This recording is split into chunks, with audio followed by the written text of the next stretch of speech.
eu vou entrar no terreiro, a senhora invoca as coisas lá e fala pra eles fazerem alguma coisa comigo. Se eles fizerem, eu vou parar, mas se eles não fizerem, eu vou destruir tudo que tem lá dentro. Olá, queridos, para nós é um privilégio poder começar mais essa edição do nosso podcast. É um podcast que ainda está à procura de um nome, mas graças a Deus nós fomos agraciados hoje com a presença de um amigo, um pastor que nesse final de semana ministrou nosso coração, e nós estamos ainda em estado aqui de ruminar tudo aquilo que foi ministrado através da palavra e dos testemunhos também. E para mim hoje é um privilégio poder receber aqui o pastor Fábio Carvalho, um amigo com quem eu já conheço já há 5 anos e acompanho à distância, e o Senhor sempre nos dá a oportunidade de estarmos juntos em momentos pontuais, e para mim é um privilégio poder hoje parar para ouvi-lo e conhecer um pouco mais, né? Hoje na palavra que foi ministrada, nós podemos ouvir um pouco do seu testemunho e poder desenvolver um pouco mais dessa história, desses laços de relacionamento. Para nós é um privilégio nessa hora, então queria dar as boas-vindas aqui ao pastor Fábio. Seja muito bem-vindo, fique muito à vontade no nosso meio, a mesa é sua, o microfone, o tempo, nossos ouvidos, nossos corações também estão atentos àquilo que o Senhor tem a ministrar através da tua vida. Fique à vontade. Também, obrigado por tudo que vocês fizeram para minha vida, para o meu ministério esses dias, foi realmente extraordinário. Vocês são muito especiais de verdade. Vocês Amém. Não são de mentira, vocês são de verdade. Parabéns por tudo que eu vi aqui, Amém. Das equipes que trabalharam, foi tudo extraordinário. Vocês são Amém. Muito abençoados. Amém, pastor. Obrigado. E eu acredito que muita coisa falou ao coração da igreja. Nesse pouco tempo que a gente teve aqui, eu tive a oportunidade de ouvir dos homens que ouviram no congresso, na conferência de homens que nós tivemos na sexta e no sábado, e hoje também da igreja. Hoje, antes mesmo do senhor subir para pregar, uma irmã que trabalhou na mídia, no congresso de homens, chegou e disse: rapaz, esse pastor ele tem algo diferente, ele tem algo a entregar de forma diferente. E já foi gerando uma expectativa a respeito daquilo que Deus ia fazer através da sua vida no culto do domingo à noite. E eu acho que nenhuma expectativa que foi criada chegou perto daquilo que o Senhor fez, assim. Eu acredito que tem muita preciosidade no seu testemunho e no seu coração daquilo que você tem vivido no Senhor e como você tem vivido isso. Eu lembro que lá atrás, em 2019, quando a gente se conheceu, naquela reunião da JNI Nacional, e eu lembro de você compartilhar um pouco daquilo que o Senhor estava fazendo naquele momento na história da igreja local, né? E eu lembro de alguns insights assim que eu ainda tenho, de alguns testemunhos do espaço, de mudança de espaço, tudo aquilo, mas eu queria hoje começar um pouco sobre a tua história de vida. Quem é Fábio? Antes de ser o pastor Fábio, o pastoreiro no Instagram, quem é Fábio? De onde o Fábio veio? Como é que conheceu a Cristo? Como é que essas coisas aconteceram? Queria que tu me explicasse um pouquinho mais a respeito desse contexto aí de vida. Então vamos lá. Bem, eu sou nascido na cidade de São Paulo, sou paulistano, paulista e paulistano, né? Vivi a minha infância em São Paulo, em alguns bairros, assim, foi bastante conturbada, a gente não conseguia se estabilizar muito bem em algum lugar, por dificuldades mesmo, né? Sim. Sempre tinha acontecido alguma coisa e a gente acabava mudando.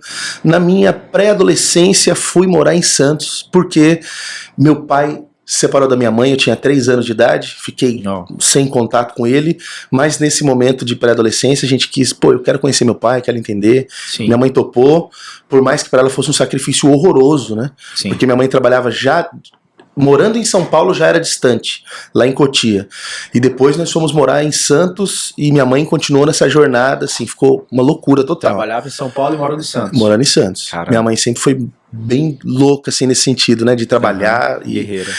Porque ela teve que ser pai e mãe, né?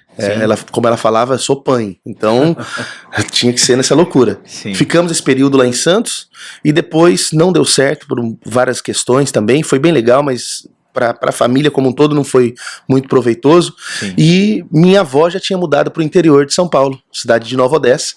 Fui para lá também com a família, fomos para lá.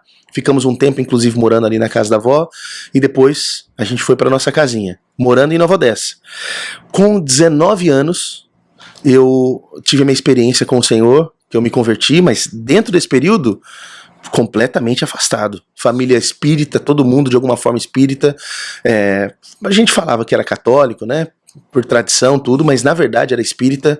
Minha mãe tinha terreiro de candomblé, mãe de santo. Cresci nesse ambiente, eu e meu irmão, muito embora eu não gostava tanto. Eu preferia mais o ocultismo do que o espiritismo.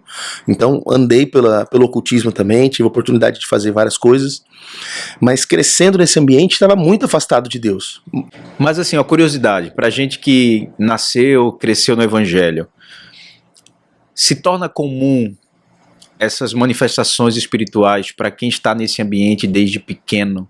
Como é na cabeça de um adolescente, por exemplo, lidar com todas essas questões que a gente de fora tem uma visão, mas para quem está dentro, como é que é isso na tua cabeça? É o normal. Para quem tá naquilo é o normal. O Sim. que eu sinto hoje estando na igreja, de ter a presença de Deus, de comungar com os irmãos, era a mesma realidade, óbvio, né? Sem a própria presença de Deus, mas era tão real quanto quando vivia outra coisa. Porque eu sabia que minha mãe não estava fingindo, eu sabia que as outras pessoas não estavam fingindo, conhecia todos, né? Que estavam envolvidos. Sim. Então, era o normal. Não tinha, na verdade, eu sequer sabia que tinha outra realidade para além daquilo, né? Não tinha conhecimento das coisas de Deus mesmo, embora tinha uma tia que lançava pequenas sementes, ela não era cristã, ela era de qualquer coisa, levava a gente numa semana no Jorei, messiânica, igreja católica, cada hora estava num lugar diferente. Procurando um sentido, sempre foi muito espiritualizada.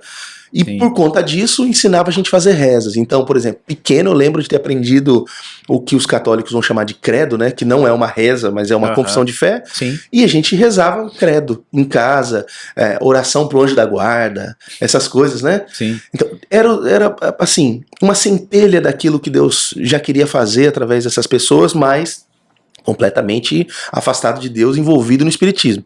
Cresci no meio disso, experimentei o que eles tinham a oferecer também, porque vez ou outra a gente fazia alguma coisinha, tipo, vai tomar um banho de pipoca antes de ir pra balada. Pra ficar atraente pra mulherada. Sério, tem isso, cara. Eu acredito. E fazia bagunça por causa disso. Mas longe do Senhor, uma família desestruturada, minha mãe ocupada trabalhando a gente na rua, o que acontece? Me perdi completamente, droga, mas eu acho bagunça. Que fica importante pra gente aqui pontuar nesse momento da história aqui.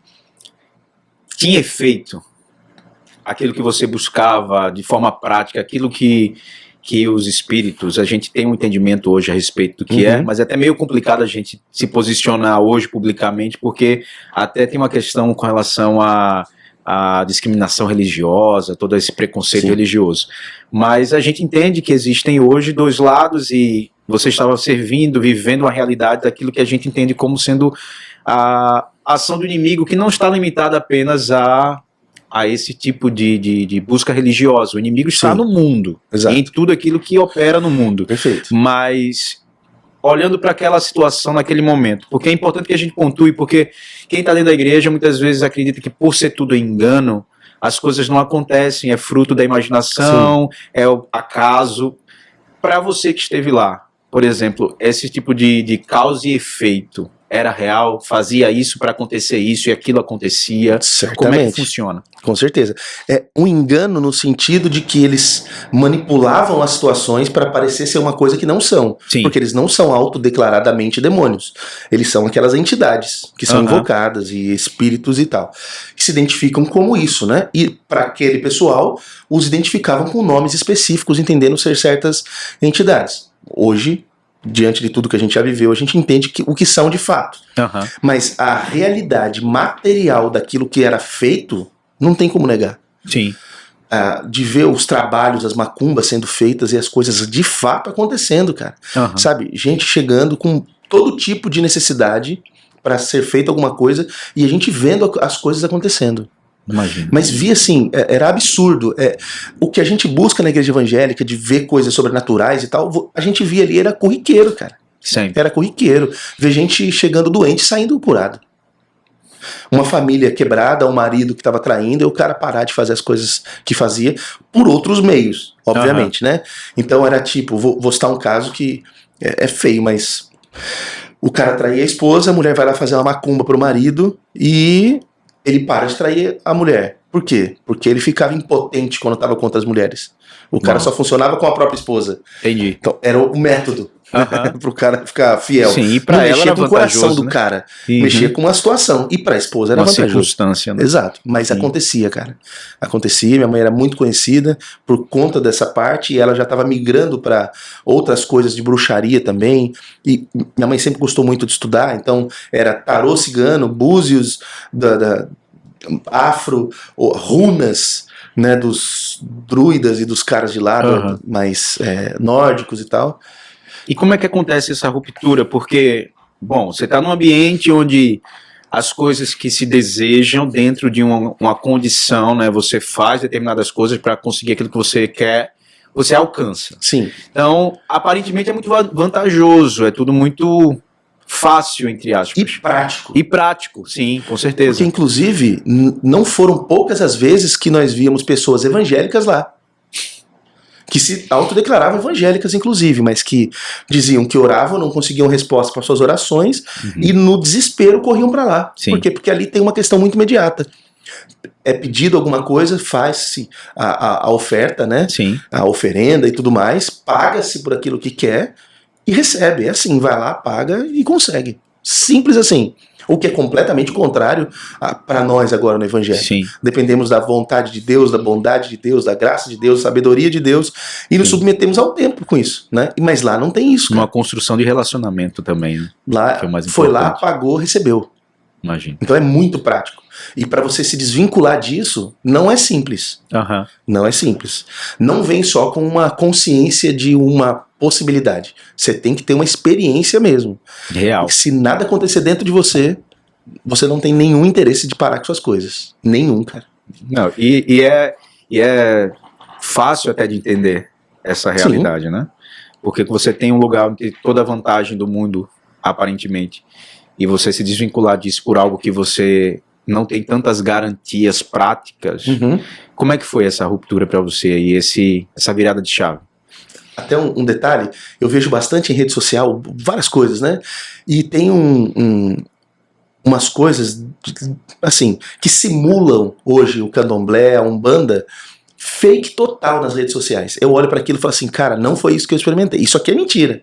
Entendo. E muita gente correndo atrás daquilo que é mentiroso. É só um ritual, é só um negócio. Você fala, aqui não tem nada. Aham. Mas eu vi coisa, né, estive em ambientes que as coisas eram de verdade. De verdade. Muito próximo do que está acontecendo com as igrejas evangélicas. Aham. Você vê umas na rede social, você fala, isso aqui é fake, não tem nada de Deus aqui, sabe? A mesma coisa, só que para aquele lado. Entendi. E o que acontece é, eu tava numa situação muito ruim, tinha terminado um relacionamento, tava meio depressivo, que eu sou um pouco melancólico, né? Tava meio depressivo e eu usava muita droga. Não. E por conta disso, num dia específico, eu tava assim, com a boca torta, de tanto cheirar cocaína, assim, pronto pra uma overdose, tava muito, muito mal. E chegou um dos meus amigos na minha casa e me viu daquele jeito e falou, cara, não pode ser assim e tal, não sei o que lá. E falou assim, pô, você precisa ocupar sua cabeça, cara, tem que fazer alguma coisa. Eu não queria fazer nada. Falou, amanhã eu vou passar aqui, você vai na minha casa junto comigo e a gente vai pintar a minha casa. Aham. Falei, beleza. E no dia seguinte fui com ele pra casa dele e tava lá ajudando e conheci a família dele. O seu irmão, que era crente, inclusive ele era um desviado, o seu irmão, que era crente, tinha uma banda, falou assim, cara, você curte música?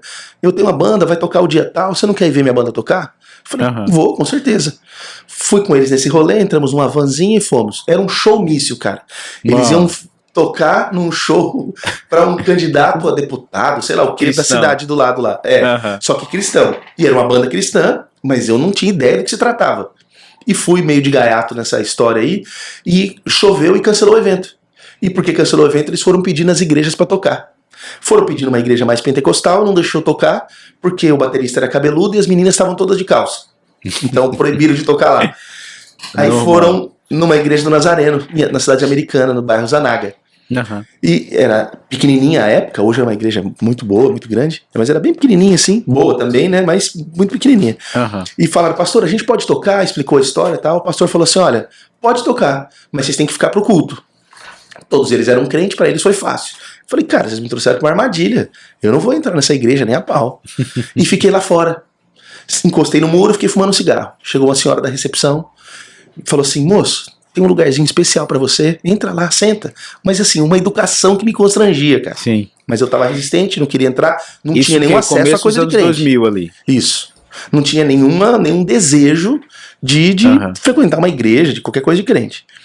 E eu falei, não vou entrar, obrigado, tô aqui fora fumando meu cigarro, tá tudo bem. Aí ela, tudo bem. E ela ficou só de olho em mim e eu fumando meu cigarro. Quando eu estiquei a mão pra jogar bituca, ela pegou no meu braço. Falou assim, agora você já acabou de fumar, não tem mais desculpa. Seu lugar tá te esperando ainda. Ela me constrangeu assim, cara. E eu entrei esse dia. E esse dia o pastor falou, hoje é o dia de ser salvo. Eu não ouvi mais nada do que ele falou da pregação toda. Ele só falou isso, hoje é o dia de ser salvo.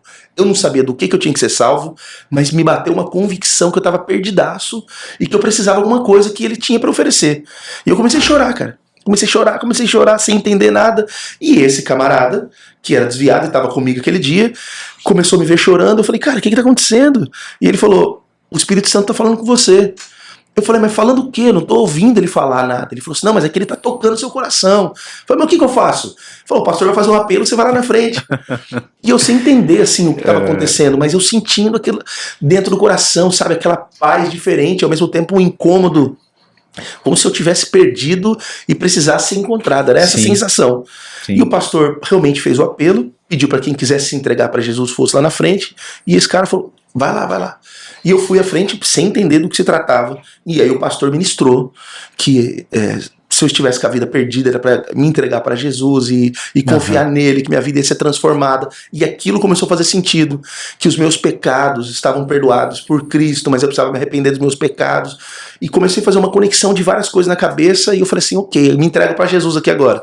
Me entreguei, mas não mudou tudo ali. 3 meses de processo. E você nem desconfiou do que você estava fumando lá fora pudesse ter afetado no que estava acontecendo lá dentro? Uma coisa não, até porque era cigarro, era só um cigarro. Tá bom. Não tinha sido nada. Mas eu fumava maconha pra visualizar coisas mesmo, assim, porque eu acreditava em extraterrestres. Eu falava, pô, vou ter uma conexão com os caras. Era uma bagunça. Pra viajar. Cara, que bagunça. Mas tive essa primeira experiência lá na igreja do Zanaga, e aí o pessoal falou, cara, então você vai com a gente pra igreja, que era a igreja de Nova Odessa, na cidade que eu morava. E eu comecei a frequentar, tava gostando pra caramba de tudo que tava acontecendo, aquilo fez muito sentido pro momento que eu tava vivendo, me ajudou naquele processo, né, depressivo que eu tava, mas ainda não tinha sido aquela coisa assim, de uma vez por todas, sabe? Eu saía da igreja, tirava o cigarro da meia, entrava no bar da Lola, na frente da igreja, pegava uma lata de cerveja pra balada. Era essa a minha vida, 3 meses. E todo mundo com paciência, cara. Ninguém me jogou no lixo. Isso foi muito importante, cara. Sim. Porque às vezes a gente fala assim, pô, a pessoa tá na igreja, tá fazendo coisa errada, mas tem um processo na vida das pessoas, né? O tempo que ela vai ser encontrada por Deus, a gente não sabe como que é de fato. Exato. E eles tiveram essa paciência, cara. E não só tiveram essa paciência, mas a mãe desse camarada falou assim, eu quero você na minha casa toda quarta-feira, terça-feira, não lembro. Eu quero você toda quarta ou terça-feira, porque a gente vai estudar junto a palavra de Deus e você vai ser discipulado. Eu lembro dela falando isso. E eu fui discipulado por ela.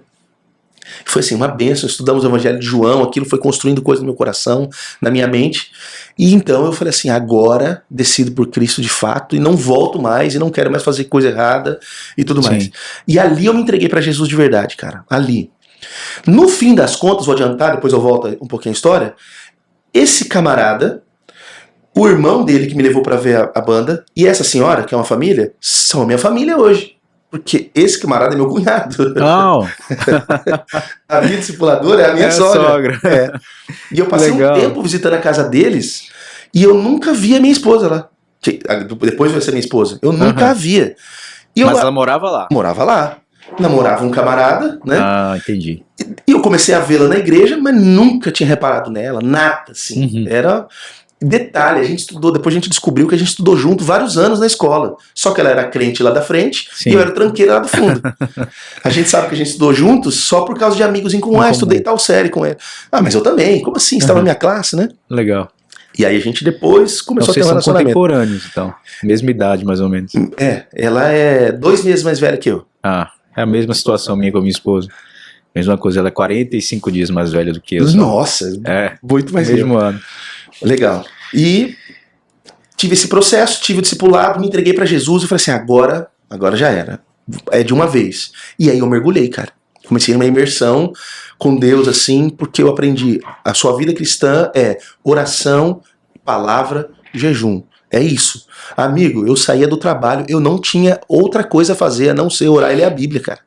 Eu entrava no meu quarto, foram raras as vezes, assim, dentro de um ano que eu jantava. Eu queria jejuar todo dia, eu queria orar todo dia, eu comia a Bíblia, assim, incansavelmente. Ganhei isso da minha mãe, né? A alegria de ler, de estudar, né? Minha mãe é muito assim. E eu fui e mergulhei na palavra, cara. Em 3 meses eu tinha devorado a Bíblia e eu tava assim, cabeça desse tamanho, querendo entender um monte de coisas, e a igreja não tinha algumas respostas, Sim. ou não era suficiente para aquele momento, e eu já comecei a querer ir pro seminário, cara. Comecei a querer ir pro seminário, no primeiro ano eu já meti a cara e fui pro seminário. Sem interesse nenhum ministerial, nada. Era Mas aí nesse aprender. momento já tinha conseguido se desvencilhar daqueles processos que ainda estavam em andamento, ou... Não, aquele dia que eu decidi, ali acabou. Ali virou uma chave que um Fábio realmente morreu, cara. Tanto que eu conto a minha história, se eu não tivesse testemunhas do que eu fui, parece que foi um sonho ou uma invenção.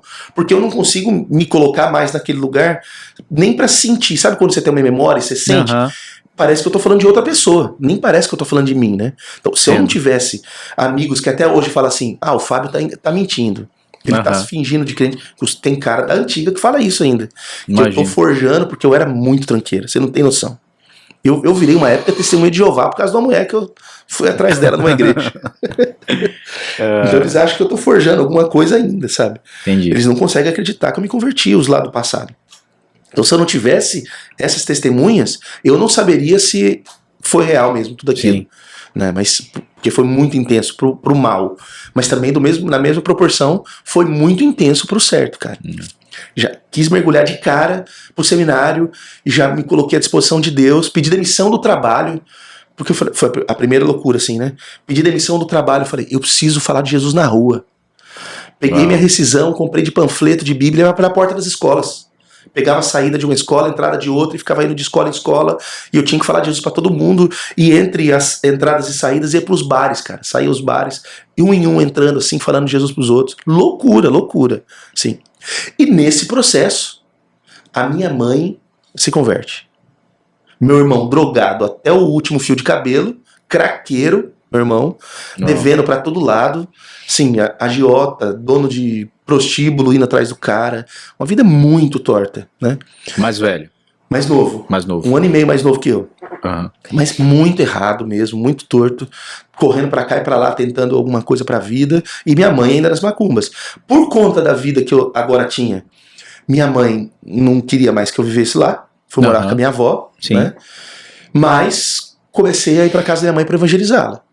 Indo pra evangelizar minha mãe, e nessa de evangelizar minha mãe, tentando falar com ela um dia, e não entrava na cabeça dela certas coisas, né? Porque não... Você falar de Jesus não é uma experiência para as pessoas, é uma informação. E ela viveu com experiências, e agora ela precisava de uma outra experiência. Eu lendo a palavra de Deus, eu vi uma história do Gideão, enfrentando lá, destruindo os ídolos da nação, né? Até ele ganha o nome de Jerubaal por conta disso. E isso me inspirou, cara. Eu falei assim, eu vou desafiar as coisas da minha mãe, eu vou lá no terreiro da minha mãe, vou desafiar e vou falar que tem um Deus que é maior e que aquelas entidades não vão fazer nada comigo. E eu propus, mãe, é o seguinte, eu quero provar pra senhora que Jesus é maior do que tudo aquilo. Aí ela, o que você vai fazer? Eu falei, olha, eu vou entrar no terreiro, a senhora invoca as coisas lá e fala pra eles fazerem alguma coisa comigo. Se eles fizerem, eu vou parar. Mas se eles não fizerem, eu vou destruir tudo que tem lá dentro. Aí ela, não, você vai morrer. Eu falei assim, então invoca. Todos. Amiga, eu entrei naquele lugar, eu fiz um regaço naquele terreiro. Eu batia com uma estátua na outra, assim. Eu não estou desrespeitando a fé de outras pessoas. Sim, nem incentivando que façam isso. É a sua experiência. Era a minha maneira de mostrar para minha mãe o confronto entre dois poderes. Sim, e era um ambiente de vocês. Exato. Isso era é importante. Que vocês tinham direito de fazer isso. Não lá, sai por aí em todo terreiro fazendo e tudo mais. Até porque não faz sentido. Convém, não faz sentido. Convém. Mas para aquele momento, aquilo que estava acontecendo fazia todo sentido. E quando aquilo aconteceu e nada aconteceu comigo, minha mãe entrou em choque, cara. Ela falou, mas como que isso está acontecendo? E aí eu fui falar do poder de Jesus, do nome de Jesus, de nós que estamos na luz, o maligno não nos toca, estamos guardados por Deus e tal. Isso pra ela foi um absurdo, porque ela falou, se tem alguma coisa que é mais poderosa do que o que eu mexo, eu quero mexer com esse. Ela não entendia como que fazia, né? Parecia que ainda era uma manipulação como era do que ela tinha costume. E nesse processo Comecei a sempre na minha mãe, explicando para ela a palavra, pregando para ela, demos uma Bíblia, ela começou a estudar a Bíblia, né? Mas ainda assim ela não tinha se convertido. E ela vem se converter de uma forma também espetacular. Sabe esses panfletinhos que ninguém dá nada, acha que não vale para nada? Sim, sim. Jogaram um na porta da minha mãe.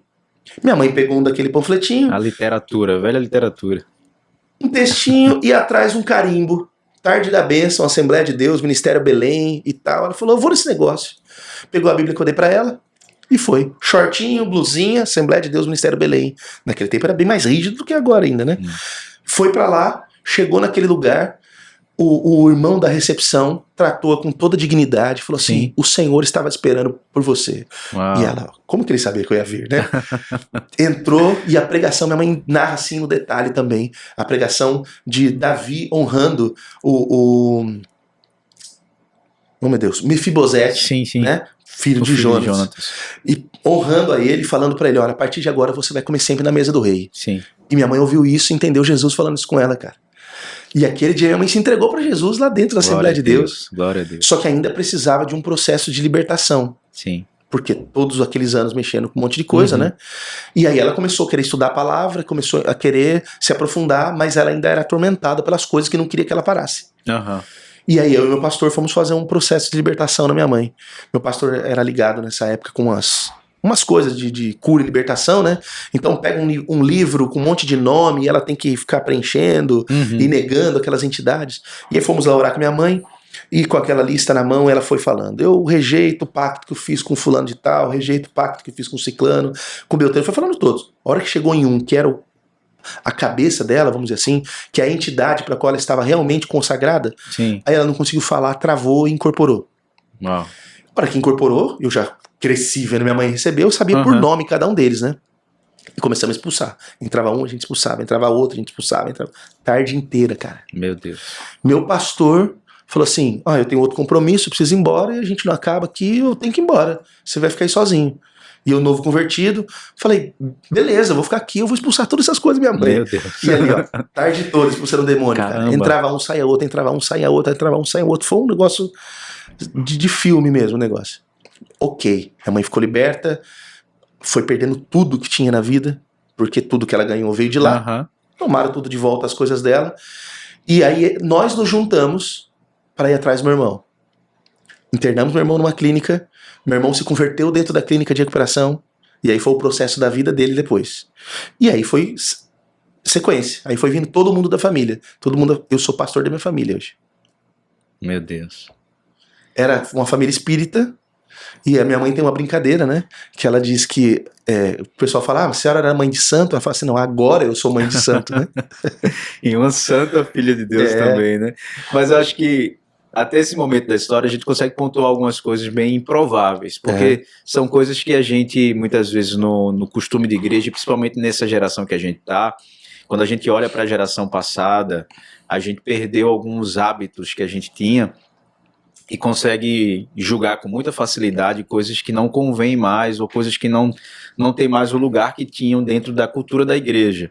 E são coisas que fizeram total diferença na forma que o Espírito Santo utilizou para alcançar a vida de vocês. Sim, sim. Começando com você sendo convidado para um showmício. Exato. Que é uma das coisas que a gente tem uma aversão muito grande, porque a gente sabe como as coisas acontecem nos bastidores. Exato. Mas como o Senhor vai fazer, a gente não pode limitar. É isso. Né? E um panfleto de uma literatura que foi jogado, não foi nem entregue nas mãos. Exato. Né? Uma coisa também que por muito tempo a gente foi perdendo o valor disso, né? É só um papel, é algo que tem em todo lugar, e foi a isca do Senhor para trazer. Era o dia, era o momento, era daquele jeito. Tinha que ser. Tinha que ser lá, era aquela palavra, cara. Sim. Né? Então, o carimbo atrás ali. Exato. A gente não pode desprezar. Não dá. Como Deus vai fazer, ou tentar colocar, como foi falado até hoje na mensagem, tentar estabelecer como é que ele vem. Ele vai vir num barco, ele vem andando sobre as águas, a gente vai achar que é um fantasma, qualquer outra coisa. É isso. Né? Então, só queria pontuar esses dois detalhes aqui, porque não, mas é isso, fazem diferença, mesmo. Fazem diferença. Sim. Mas segue aí que a história é longa ainda. Não, tem muita coisa. Porque a gente estudava esses dias aqui, até fazer um parênteses aqui, e eu queria até te ouvir também nesse sentido, porque no livro Uma Vida com Propósito, do Rick Warren, a gente estava estudando nas últimas semanas com os adolescentes e jovens da igreja, ele falou um pouco sobre a questão do relacionamento com Deus e a gente não depender de sentir o tempo todo, de ter experiências o tempo todo, porque existem momentos que Deus se silencia. Exato. Certo? Existem momentos que Deus não vai responder, existem momentos que Deus não vai se manifestar. E que você vem de um ambiente onde a manifestação sobrenatural era muito comum. Isso. E vem para um ambiente agora onde a manifestação é mais relacional. Obviamente que no início da caminhada de fé, Deus ele vai se manifestar de uma forma diferente, até para que você entenda que ele existe e ele te mostre algumas coisas, mas na caminhada de fé, nessa construção de relacionamento, a gente sabe que nem sempre é assim. Sim. Como é que foi para você lidar com essas questões assim de entender que Deus, ele é Deus e ele que diz como as coisas vão acontecer, não é mais você que vai negociar agora, barganhar com a oferenda, com uma oferta, com algo do tipo.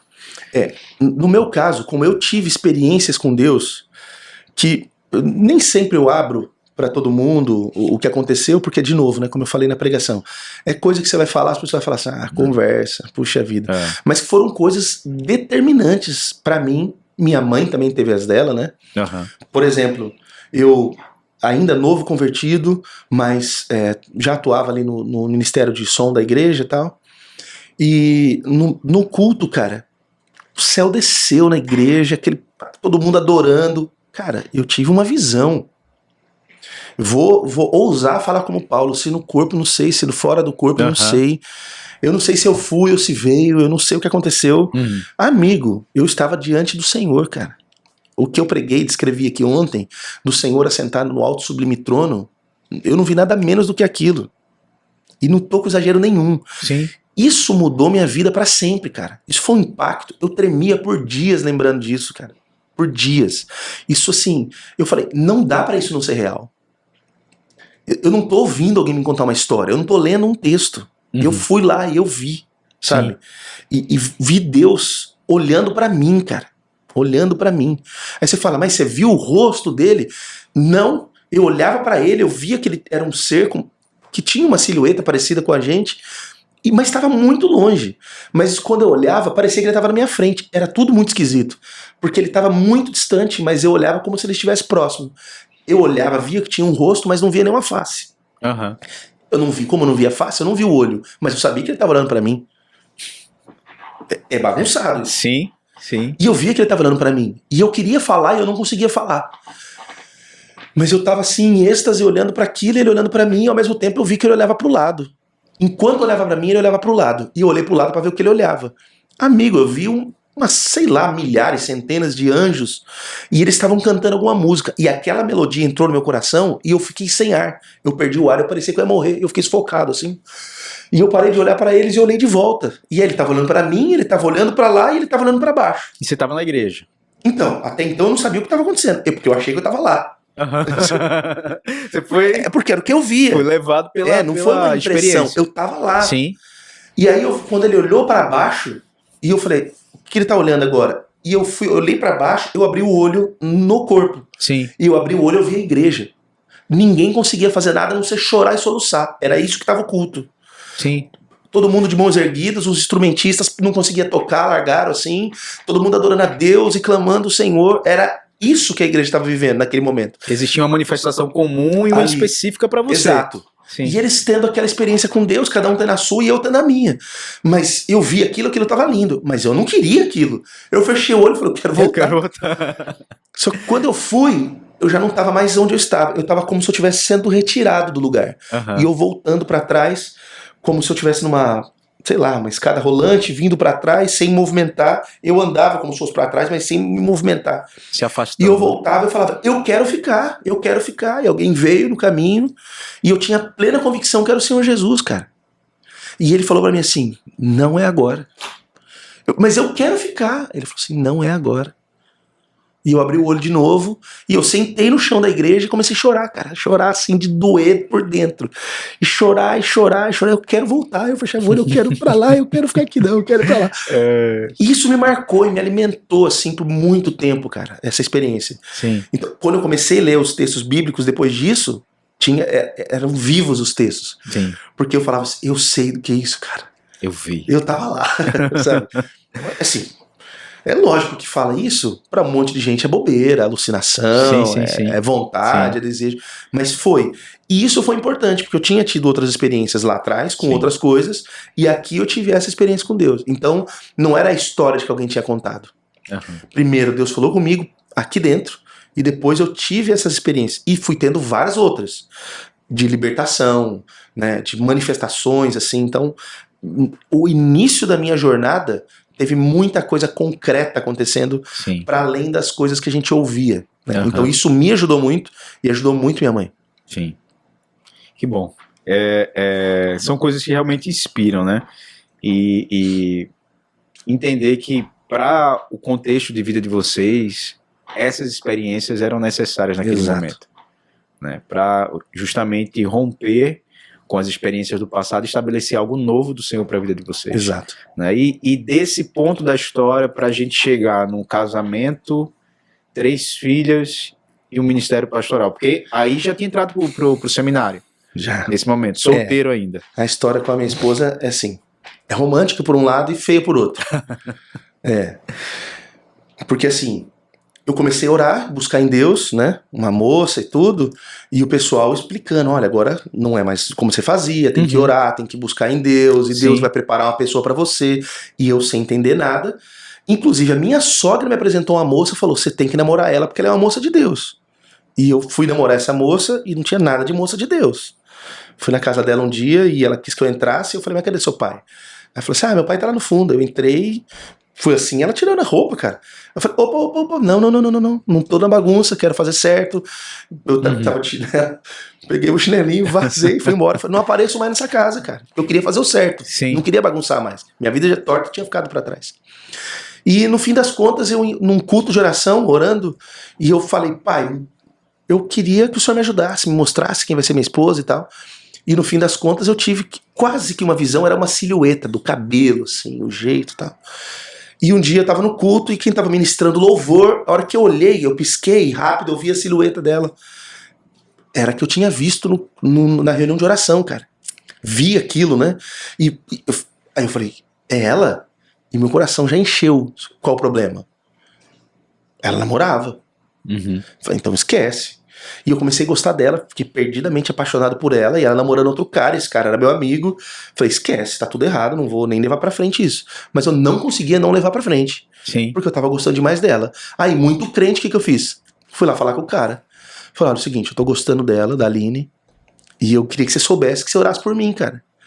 Porque se isso não é de Deus, se isso é do maligno, ora por mim pra isso sair do meu coração, porque tá querendo atrapalhar a vida de vocês, a minha vida.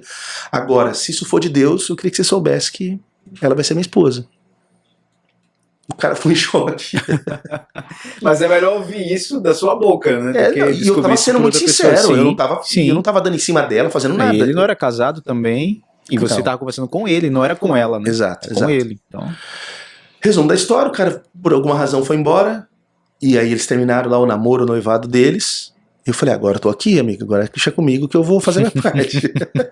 E aí comecei a namorar minha esposa, tudo, mas tá tudo em paz com o rapaz, com a família, certo. Tudo. Sou pastor dos pais desse cara hoje. São coisas que Deus faz mesmo. E daí nesse processo já tinha concluído o seminário? Não tinha terminado. Não tinha terminado, a gente começou a namorar, né? Concluí o seminário, mas demorou muito pro pastorado. Depois que eu fiz o seminário, demorou muito. Aliás, eu nem consegui terminar o seminário naquele momento. Naquele período. Fui fazendo, parava, fazia mais um pouquinho, parava, fazia mais um pouquinho, parava, né? E demorou muito até que viesse o pastorado. Porque eu fui pro seminário sem intenção ministerial, né? Eu não tinha nenhuma pretensão. Era mais para conhecimento. Era só para conhecimento. O ministério veio completamente por acaso. Não foi nada programado, eu não queria. Inclusive tive problema, de novo um problema com depressão, porque eu passei 7 anos pastoreando sem me entender pastor e pedindo para sair. A cada 3 meses eu pedia para a junta, falava, por favor, pede um pastor novo pro distrito, eu não sou pastor, eu não quero ficar aqui. Sim. Foi horroroso para mim, 7 anos, e 7 anos do meu ministério foram penosos para mim. E eu sei que eu não ajudava a igreja a crescer, mas os irmãos acreditavam no meu chamado, eu não acreditava, eles insistiram em mim. Eu não desisti porque eles acreditaram. Mas isso teve uma lacuna de tempo, Sim. né? De eu casar ainda, construir minha casa e tudo mais, né? Porque Sim. o meu ministério e a igreja nascem depois que eu vou para minha casa, que eu construo. Porque eu falei, preciso fazer culto na minha casa para evangelizar os vizinhos. Era só essa a minha intenção. E como eu tocava, minha esposa cantava, falei, então eu toco, ela canta, eu prego. Sim. Tá resolvido. E a igreja nasceu ali na minha casa. Em Sumaré. Em Sumaré já. Isso nós Em não Sumaré. estávamos mais na Nova Odessa, estávamos em Sumaré. Evangelizando os vizinhos e as coisas começou a crescer, começou a desenvolver. Então já entrei nisso, deixa eu seguir nesse Mas pé. aí, esse início se dá por iniciativa sua, com a sua família, sua esposa, ou existia também uma intenção da igreja que você fazia parte de iniciar um trabalho naquela localidade? Não, era zero a intenção, zero. É que eu fazia culto nos lares, a igreja tinha a prática do culto nos lares, e eu era um dos que fazia culto nos lares. Sim. Falei, pô, eu faço na casa de todo mundo, por que eu não vou fazer na minha agora? Eu Entendi. quero evangelizar os vizinhos, vai ser uma oportunidade boa. E comecei a fazer, mas não tinha pretensão, cara. Eu só queria evangelizar meus vizinhos. Só isso. E aí, num determinado dia, num dos cultos, aparece um cara, eu não sabia se ele era crente, se ele não era, apareceu. Ele sentou lá no fundo, e como eu não sabia se ele era crente, eu mudei o teor da pregação, que estava mais para discipulado, e eu fiz ela se tornar mais evangelística, fiz apelo, e o cara nada, não se entregou. E aí ele me procurou no final e falou assim, olha, eu sou crente, sou um servo de Deus, congrego na Casa da Bênção, e eu tenho algumas propriedades, e eu fiz um voto ao Senhor que quando eu terminasse de construir um dos meus salões, eu queria que lá virasse uma igreja. Eu ofereci para meu pastor, ele não tinha interesse, ofereci para outros pastores, também não quiseram. Meu cunhado, que é pastor lá em Tocantins, falou que eu ia andar no bairro, que é o salão, e achar uma casa com o portão aberto. Escreveu o nosso culto, cara. Sim. E falou, vai lá e oferece pro pastor. Eu pensando, mano, cara, olha o migué do cara, vem na minha casa pra querer me alugar um salão. Uhum. Eu falei, mas o que o senhor quer? Aí ele pegou a chave, ó, pra vocês usarem lá não tem que pagar nada. Eu só quero que ela vire uma igreja. Meu Deus. Aí eu, não, mas eu não sou pastor. Eu preciso falar com o meu pastor. Ele falou, aí o problema é seu. Meu voto tô cumprindo agora.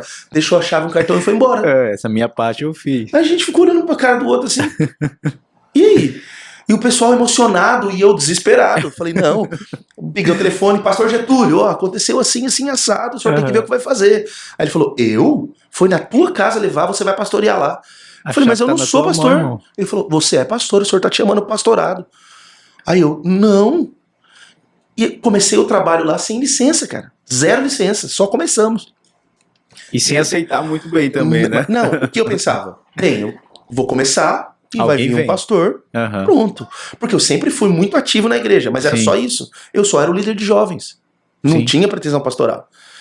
E esperando vir alguém, e ninguém vinha. E a igreja começou a desenvolver, começou a crescer, ao ponto de... Porque era um salãozinho, cabiam 40 pessoas, cara. Pequenininho.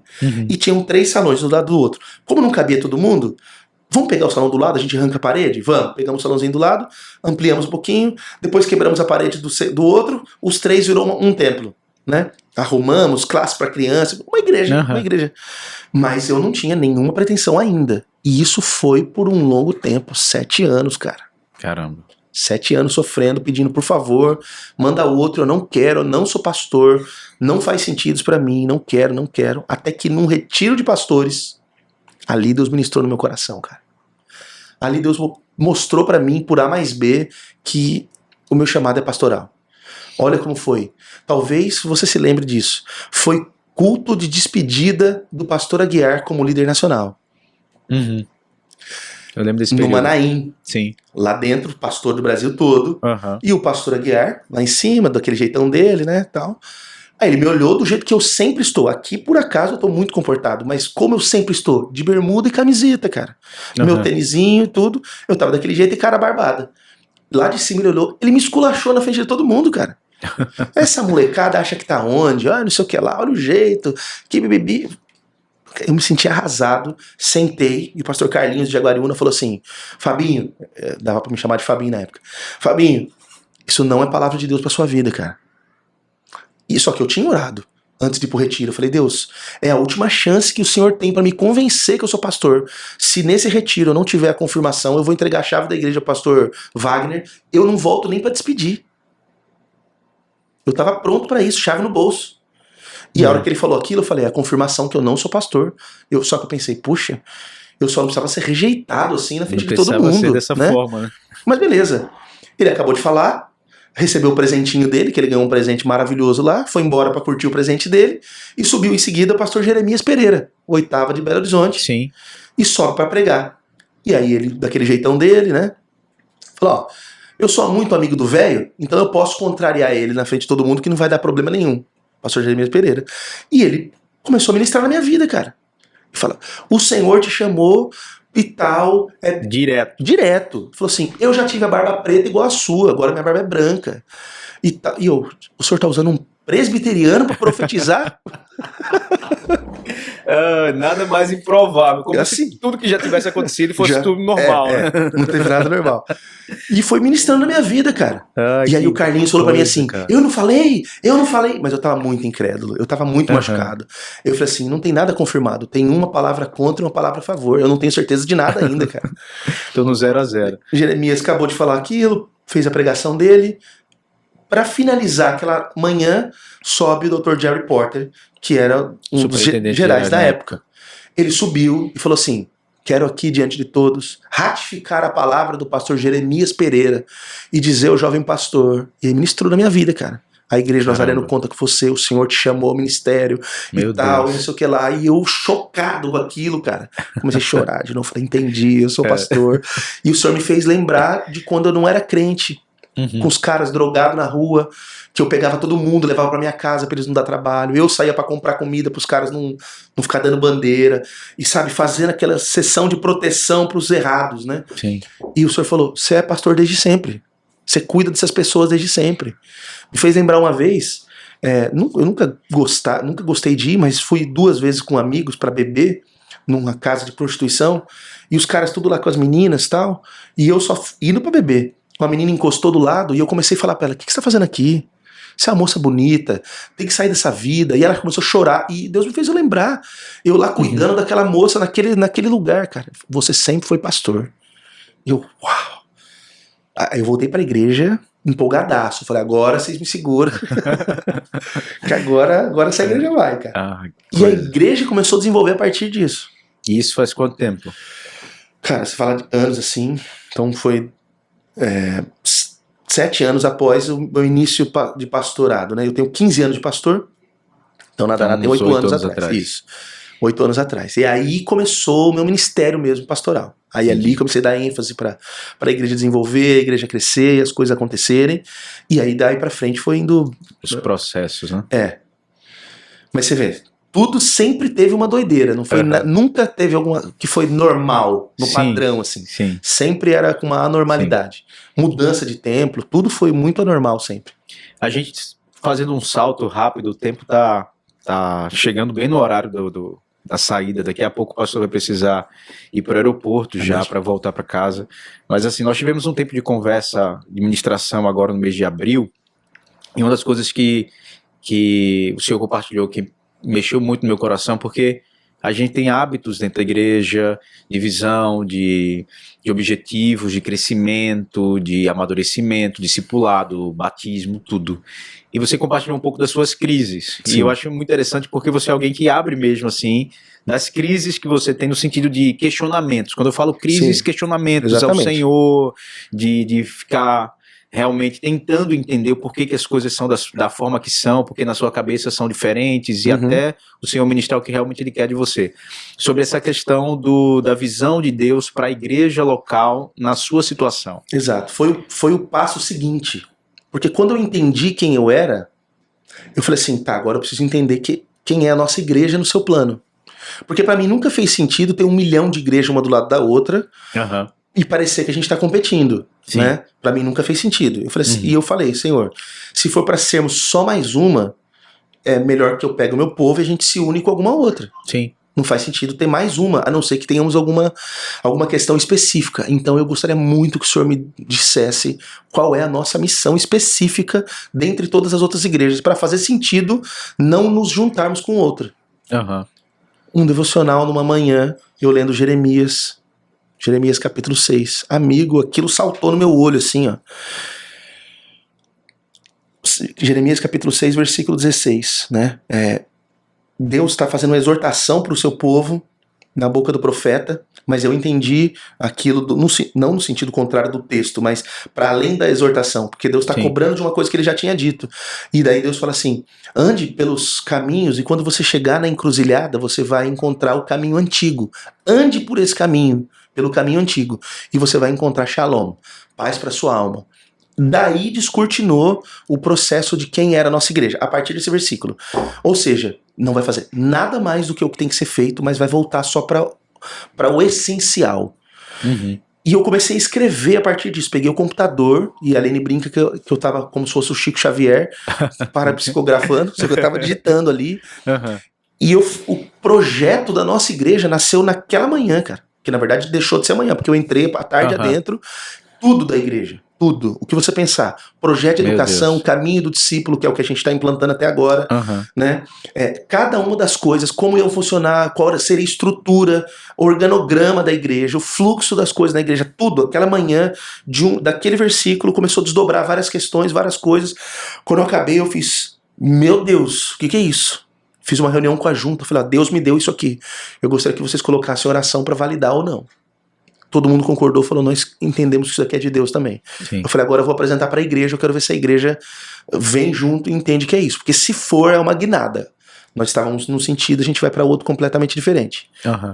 E a igreja, estamos juntos, entendemos que isso daí é de Deus. Eu falei assim, ótimo, agora a gente vai sair daqui então.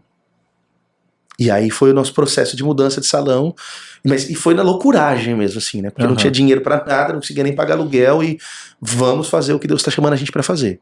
E ali foi a guinada. Mas precisou vir também de um direcionamento muito claro de Deus. Sim. Se fosse só na suspeita, não tinha feito nada também. Que bênção. Então andar de acordo com o que Deus tem para a sua vida. Direção, sensibilidade e relacionamento. Exato. Não é só sobre experiências, mas é principalmente sobre relacionamento e experiências com Deus. Perfeito. Que acompanham, que respaldam aquilo que Ele está ministrando no seu coração. Perfeito. Porque todas as experiências estão submetidas à palavra, né? Sim. Porque se alguma dessas coisas a palavra contrariasse ou contradissesse qualquer coisa da palavra, estaria invalidado no mesmo horário, no mesmo momento. Pastor, eu teria 5 horas de conversa aqui, eu acho que não seriam suficientes para a gente poder desenvolver tudo, mas assim, como o nosso tempo é curto e eu queria encerrar esse período, queria pedir para que o senhor deixasse uma palavra de encorajamento, de desafio, de incômodo, aquilo que o senhor colocar no seu coração, diante daquilo que já foi ministrado, mas algo que você pudesse deixar registrado aqui para a gente. Eu queria deixar claro, assim, se você está assistindo esse podcast hoje, é porque deu certo. Nós estamos aqui numa luta, tentando ver, e assim, eu não sei se o áudio tá bom, eu não sei se tá tudo sendo gravado, no final a gente vai descobrir, mas se você está assistindo, é porque deu certo, mas eu queria agradecer primeiramente ao pastor pela paciência, pela disposição de estar conosco aqui, de encarar esse desafio, mas para que a gente possa encerrar da melhor forma possível, que o senhor pudesse deixar um pouco daquilo que o senhor tem colocado no seu coração para essa igreja, para essa geração, pensando em algo que poderá ser ouvido aí por um bom tempo, e a gente vai poder sempre voltar a esse ponto do vídeo aqui, e poder entender aquilo que o Senhor falou conosco e aquilo que vai ser gerado a partir disso. Amém. O que eu diria é, amem a Deus. Ama de todo o coração.